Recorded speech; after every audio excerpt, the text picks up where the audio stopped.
What's up? This is Louis Barak from Royal Flesh Tattoo. I'm here to talk about cover-ups, the do's and don'ts. You want to consider having an open mind when coming in to get your cover-up. Some things are simply not doable. When you come in for your consultation, don't take offense if we don't want to take on your cover-up.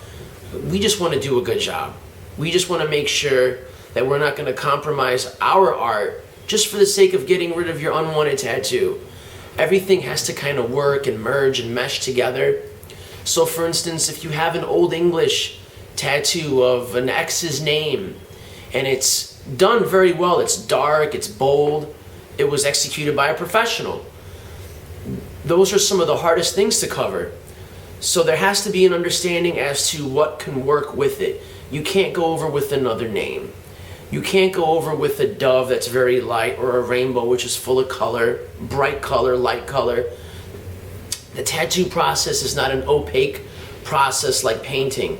There is going to be a bit of transparency.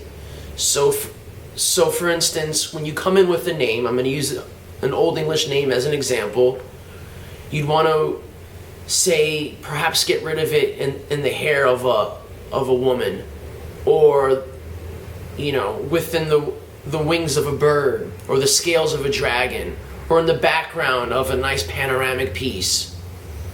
Just a little bit of an open mind will work wonders and allow the artist to have some freedom to give you a successful cover-up. Also, sometimes when things are just too dark and you really want to get rid of the tattoo, you may want to consider getting some laser removal. Just a session or two will help to lighten it up tremendously, enough so the artist will be able to do a nice cover-up. Scale plays a large portion as to what you can do for a cover-up. Generally speaking, you want to go larger.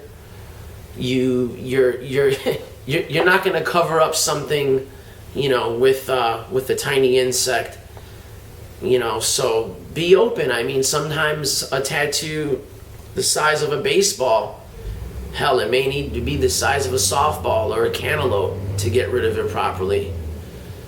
Bigger is better with cover-ups. An open mind, trusting your artist's vision. Just being willing to give and take and have an open discourse about your tattoo and not get frustrated. We understand it is a very personal thing. When you come in for a cover-up, it's something you want to get rid of. It's something from your past that you don't want anymore. We understand that entirely. We just want to do a good job. And so in order to do that good job, we want to have a basic understanding as to what you want to get, but also we're going to give some recommendations. With our many, many years of experience here, we know what will work. So sometimes people come in with tattoos that are raised. They weren't executed properly. The artist that did the tattoo either went too deep and overworked the skin, or simply really just didn't know what he or she was doing. Having said that, there are situations when people come in where the tattoo is so raised, it's so scarred, where putting a tattoo over that would only add oil to the flame. So generally speaking, a scar has to be at least 7 years old. The reason for that is there's tissue underneath. Even though your scar looks healed, there's subcutaneous layers of tissue that are essentially still healing. Once the scar is old enough, then perhaps, and I'm not saying absolutely, then perhaps we can go over your scar.